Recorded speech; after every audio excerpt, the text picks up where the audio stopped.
Hello दोस्तों, आज हम आपके लिए एक नई सीरीज लाने जा रहे हैं जिसका नाम मास्टर स्टार स्प्रिंग है। इस सीरीज में आपको कल्टीवेशन वर्ल्ड और मॉडर्न वर्ल्ड दोनों ही देखने को मिलेंगे और ये सीरीज भी हमारी बाकी सीरीज की तरह काफी मजेदार है। एपिसोड की शुरुआत में हमें हमारा यूनिवर्स और सोलर सिस्टम दिखाया जाता है। साथ ही हमें कोई बता रहा होता है कि यहाँ कई सारे पैरेलल यूनिवर्स हैं जो एक साथ कोएग्जिस्ट करते हैं। उन्हीं पैरेलल वर्ल्ड्स में से एक वर्ल्ड है द एंसेस्ट्रल लैंड। ये एक स्ट्रेंज वर्ल्ड है जहाँ कल्टीवेशन टेक्निक्स और मॉडर्न साइंस एक साथ कोएग्जिस्ट करती हैं और यहाँ के लोगों की लाइफ में साइंटिस्ट के साथ साथ कल्टीवेशन भी एक अहम हिस्सा है। यहाँ लोगों के पास कल्टीवेशन की वजह से कई सारी ताकतें और शक्तियाँ हैं और उनमें से कई पावरफुल लोग दुनिया में शांति बनाए रखने के लिए घूमते रहते हैं और अपनी शक्तियों में सबको बचा कर रखते हैं। इस वर्ल्ड में सबसे शक्तिशाली बनने के लिए कई देश और कई सारी कल्टीवेशन सेक्स टैलेंटेड लोगों को कल्टीवेशन में ट्रेन करते रहते हैं। वहीं वहाँ कुछ लोग ऐसे भी हैं जो अपनी लाइफ में कभी कल्टीवेशन नहीं कर पाते और ऐसे लोगों को यहाँ पर लूजर्स बोला जाता है। और तब हमें पता चलता है जो हमें ये सब बता रहा है वो इसी कहानी का हीरो है और वो एक लूजर है, जिसका मतलब वो अपनी लाइफ में कल्टीवेट नहीं कर सकता। इस कहानी के हीरो का नाम सू जियो है जो कि 18 साल का है। तब वो हमें बताता है कि अभी वो डरा हुआ है और उसके साथ पिछले आधे घंटे में बहुत कुछ हो चुका है। तब हमें आधे घंटे पहले का टाइम दिखाया जाता है जिसमें हम देखते हैं कि अर्थ की तरफ एक बड़ा सा एनर्जी का गोला आ रहा है और वहीं हमारा हीरो सूजियो अपने रूम में बियर पीते हुए फोन चला रहा है। वहीं दूसरी तरफ उस एनर्जी का गोले का पीछा करते हुए 2 स्टार भी अर्थ की तरफ आ रहे हैं। सूजियो अपने कमरे में फोन चला रहा होता है कि तभी वो बड़ा वाला एनर्जी का गोला आकर उसकी बिल्डिंग से टकराता है जिससे वहाँ बहुत बड़ा धमाका होता है। लेकिन उस धमाके में किसी को कोई नुकसान नहीं हुआ होता और बिल्डिंग भी सही सलामत होती है। बस सूजियो अपने सोफे से गिर जाता है और उसकी बॉडी से धुआं निकलने लगता है और जब वो अपनी आंखें खोलता है तो उसके आगे 2 सुंदर लड़कियां हवा में उड़ रही होती है और तब हमें पता चलता है कि जो 2 स्टार उस एनर्जी के गोले का पीछा कर रहे थे वो यही 2 लड़कियां थी। अब सूजियो के आंखें खोलते ही वो दोनों लड़कियां उस पर हथियार तान देती हैं जिससे सूजियो डर जाता है। लेकिन वो दोनों लड़कियां उसकी तरफ बिल्कुल भी ध्यान नहीं देती और आपस में बातें करने लगती हैं। तब उनमें से एक लड़की कहती है कि उसके अनुसार स्टार स्प्रिंग को इस लड़के ने एब्जॉर्ब कर लिया है, जबकि उस स्टार स्प्रिंग को पाने के लिए हमने कई सारी दुनियाओं में हजारों योद्धाओं से फाइट करी है और कई सारे योद्धाओं को मारा भी है और अब हम स्टार स्प्रिंग को ऐसे ही नहीं जाने दे सकते। तब दूसरी तरफ लड़की जिसका नाम यू यूहान होता है वो कहती है कि अगर हम इस लड़के को ही मारकर रिफाइन करने लगे तो हमें स्टार स्प्रिंग 6 घंटे में वापस मिल सकता है और उसकी काफी पावर हम दोबारा हासिल कर सकते हैं। जिस पर पहली लड़की कहती है कि वो अभी इस समय एंसेस्ट्रल लैंड में है जो कि सारे कल्टीवेटर्स का होम है, इससे यहाँ पर इस दुनिया की खुद की एक विल है और ये वर्ल्ड हमें हमारे यहाँ आने से पहले ही ट्रैक करने लगा था।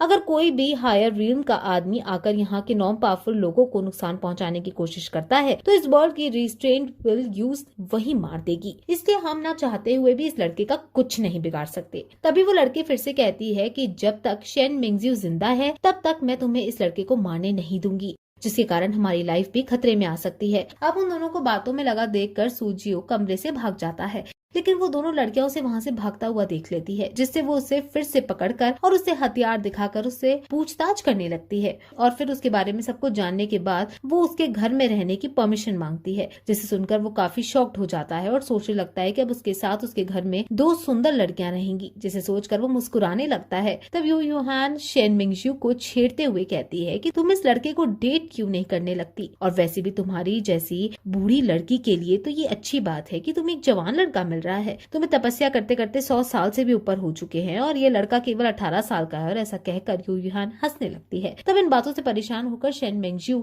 यू यूहान को इग्नोर करती है और सूजियो को उनके बारे में बताने लगती है, लेकिन सूजियो उसे बीच में ही रोक देता है और कहता है कि उसे पता है कि वो कौन है। और तब वो कहता है कि वो जानता है कि वो दोनों लड़कियां किसी पावरफुल सेक्स से हैं और अपने दुश्मनों से बचने के लिए वो दोनों इसके यहाँ कुछ टाइम के लिए छिपने आई हैं। जिसे सुनकर शेन मिंगजियो कहती है कि तुम हमारे बारे में और हमारी कंडीशन के बारे में सोचना बंद करो और तुम्हें हम अपने घर पर रहने दे रहे हैं, इसके बदले में हम तुम्हें कल्टीवेशन सिखाएंगे। जिसे सुनकर सूजियो थोड़ा उदास हो जाता है और कहने लगता है कि मैं कल्टीवेशन नहीं कर सकता।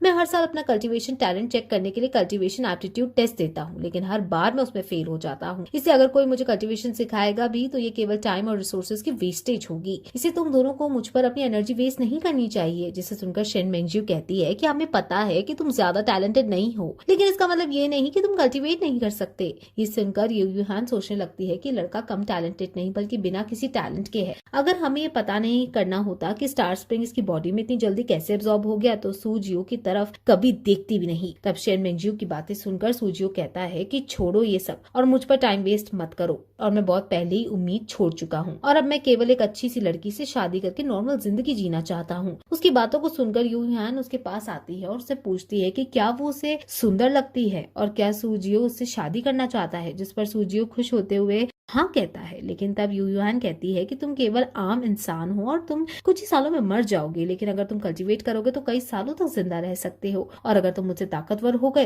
तो मुझसे शादी भी कर सकते हो। जिसे सुनकर सूजियो खुश हो जाता है कि कैसे वो तीनों मिलकर साथ रह रहे हैं, और तब वो भागता हुआ दूसरे कमरे में जाता है और कल्टीवेटर्स की तरह कपड़े पहनकर आता है। जिसके बाद शेन मेंगजियो उसे कल्टीवेट करना सिखाती है और उसे बताती है कि हर किसी के पास एक स्पिरिट होती है और हम उस स्पिरिट की मदद से स्पिरिचुअल पावर एब्जॉर्ब कर सकते हैं, जो कि दुनिया की नेचुरल एनर्जी से आती है, और कल्टीवेशन के जरिए हम उस नेचुरल एनर्जी को स्पिरिचुअल एनर्जी में कन्वर्ट करके एब्जॉर्ब कर सकते हैं। फिर वो उसे आगे बताती है कि कल्टीवेशन इजी नहीं है और हर किसी की एफिनिटी स्पिरिचुअल पावर के लिए अलग अलग होती है, जिसे वो लोग टैलेंट कहते हैं। इससे ज्यादा टैलेंटेड लोग जल्दी नेचुरल एनर्जी को एब्जॉर्ब कर सकते हैं। फिर वो उसे बताते हैं कि नेचुरल एनर्जी 5 एलिमेंट से बनी होती है, जो कि गोल्ड, वुड, वाटर, फायर और अर्थ है, और हर कोई हर किसी एक एलिमेंट को कंट्रोल कर सकता है, लेकिन वो बहुत आगे की बात है और वहां तक पहुंचने में तुम्हें काफी मेहनत करनी होगी।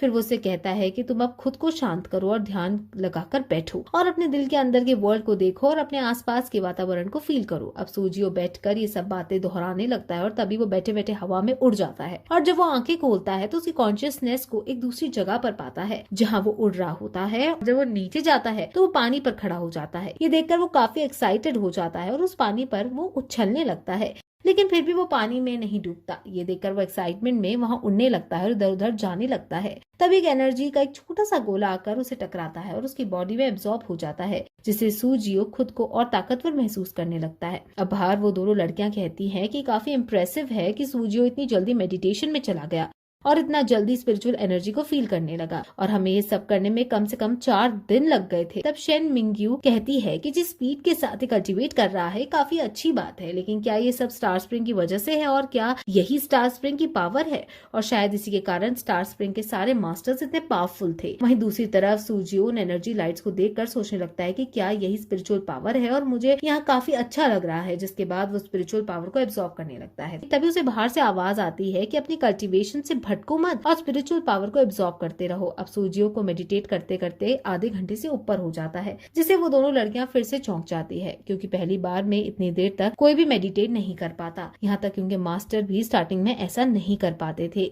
ये देखकर यू ह्यान सोचने लगती है कि क्या यही स्टार स्प्रिंग की पावर है, और जब ये और पावरफुल होगा तो ये पावर और बढ़ जाएगी। जिसे सुनकर शेन मेंगजियो कहती है कि अगर तुम यहाँ के रिस्ट्रेन विल के हाथों मरना नहीं चाहती हो तो तुम अपने दिमाग से इस लड़के को नुकसान पहुंचाने के आइडिया को निकाल दो। जिस पर यू ह्यान हंसते हुए फिर से शेन मेंगजियो को छेड़ती है और उसे कहती है कि क्या तुम इस लड़के से प्यार करने लगी हो जो इसकी इतनी चिंता कर रही हो। जिसे सुनकर शेन मेंगजियो गुस्सा हो जाती है और अपने हथियार उठा लेती है। तभी सूजियो की बॉडी में एक शॉकवेव निकलती है और वो नीचे गिर पड़ता है। इसे देखकर वो लड़कियां उससे पूछने लगती है कि उसे कैसा लग रहा है और उसे अपनी कॉन्शियसनेस से कितनी नेचुरल एनर्जी देखी। जिस पर वो कहता है कि उसका फर्स्ट टाइम था तो उसे ज्यादा नहीं देखी, लेकिन उसके आसपास काफी एनर्जी लाइट्स थी, लेकिन वो टोटल 1000 से भी कम होगी।